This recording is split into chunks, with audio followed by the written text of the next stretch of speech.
Hello everyone, my name is Jamie Thornton, and the purpose of this video is to talk about some of the dispositions of learners that we've kind of learned about in class. I did write some things down, so I will kind of be looking off to the side.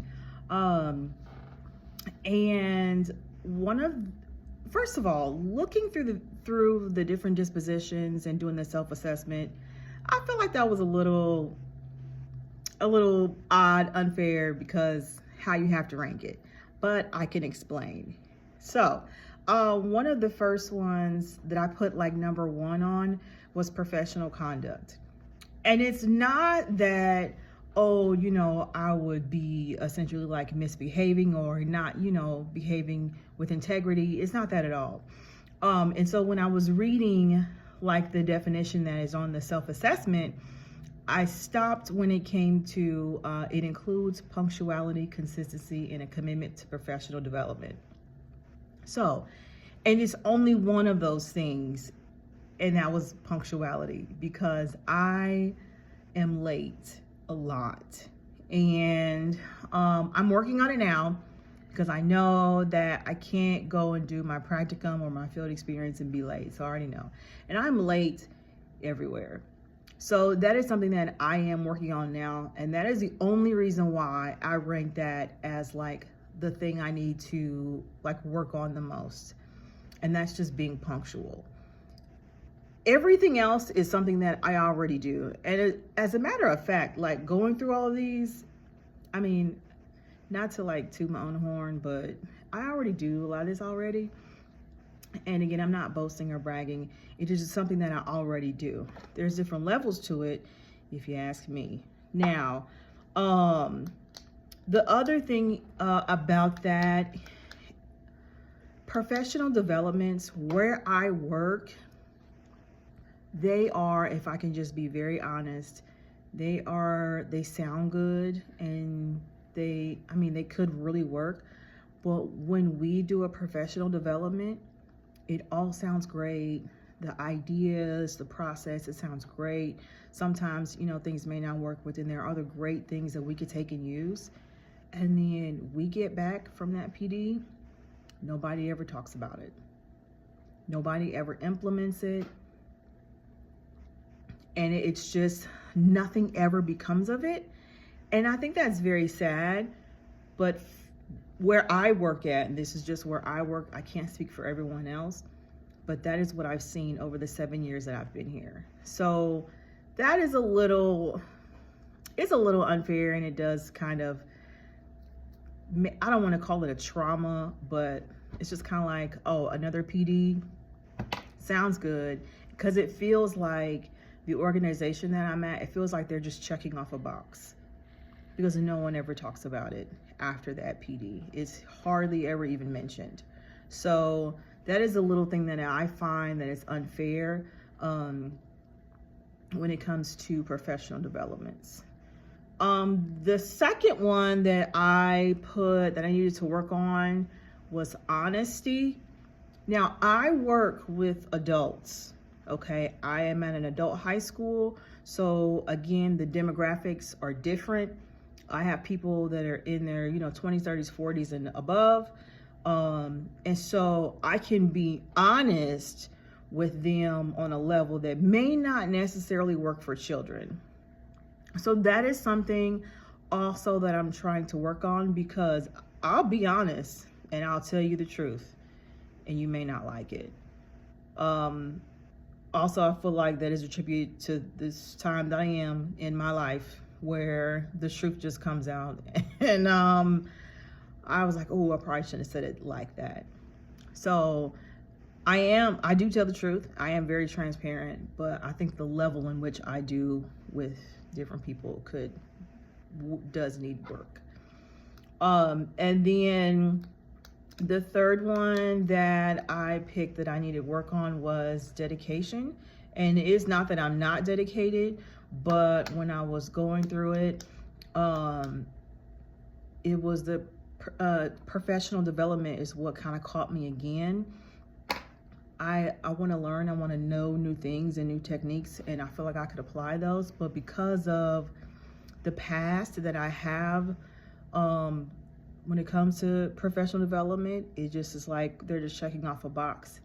And so if I'm being honest, sometimes I can just sit there and tune it out. It sounds great, and I would love to use that, but my admin,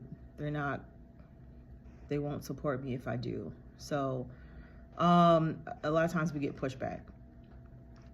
So, and I'm not bashing, my job. I love what I do, but sometimes that's just what it is here. So being on time, watching my level of honesty, and hopefully changing my mindset when it comes to professional developments are something that I would like to work on before I hit the classroom as a first year teacher. So those are some things that I would like to work on. I am very fair. I treat everyone equally. Everyone, I do advocate for students, advocate for staff. I feel like I already do that. I have worked on a lot more recently when it comes to like reflection and just really thinking about like, hey, I could try this, I could do that. Yeah, I do regularly think about myself, which is how I came to the conclusion that I might be a little too honest. So reflection is something I already do. I mean, I do a lot. Definitely have compassion on students, especially when you're working with SPED students. You have to have that. And when you're working with adults that are already fighting through like just life in general, and then they want to come back and get their high school diploma, that takes a lot. And so just working with them through their life situations, and on top of, some of them have been traumatized from elementary school, and they've carried that trauma with them all the way into adulthood. And now it's like they're back as a kid again, and they're facing the same thing. But when you work with me, we face that head on together. So that is something that I do with like my students. I feel like as an educator, I've seen my fair share of teachers come and go. And if you don't have compassion for what you do, if you don't even like what you do, you probably should not be a teacher. If you're not ready to put in the work with what you do, yeah, teaching might not be, for you. If you're looking to be a millionaire, definitely not, because we don't do this for the money. I really feel like a teacher should be one who cares, right? One who wants to put forth the effort, one who wants to see people grow, one who is willing to face trauma head on, and somebody who's really willing to work through, because again, everybody is different. So yeah, you have to have that compassion. You gotta, you have to care. And you also just be a good human. That definitely helps. And so that kind of drive to want to see people be better is also what's going to make a great teacher.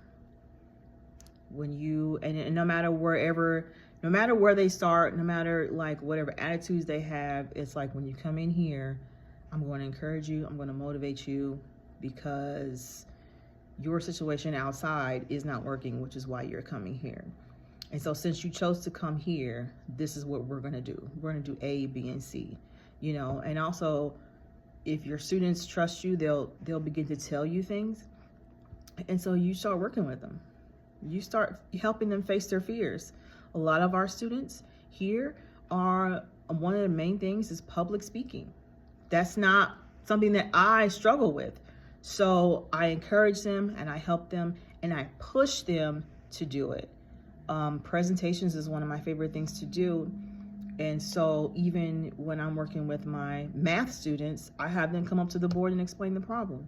That is a big fear, going, just 3 or 4 feet from your table to the board. It's a major difference. And to watch students grow through that, oh my gosh, it's so exciting.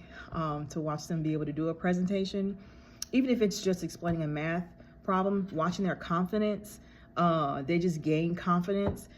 Watching them go from, oh, I can't never do that, to them explaining it to someone else, or they'll say I've heard from other teachers, that's not how Miss Jamie taught us to do it, this is how she showed us how to do it. And then they go up and they'll do a math problem. I'm like, so yeah, those things are some qualities that I feel like should make a good teacher. Patience is also a big one. You have to be patient. This is not an overnight thing. It will take time. So if you're dedicated and just committed, yeah, your students will be all right. I look at mine, and even if they have to pause school for some reason, if I catch them out, they say, I'm coming back. And that's just me saying, hey, how you doing? And so, tell them I miss them. So, yeah, those are some things that I believe will be anyone, no matter what grade you teach, will be for some good qualities for a teacher. So that is all I have. And thank you so much just for allowing me to be in this class, this opportunity, and have a good day.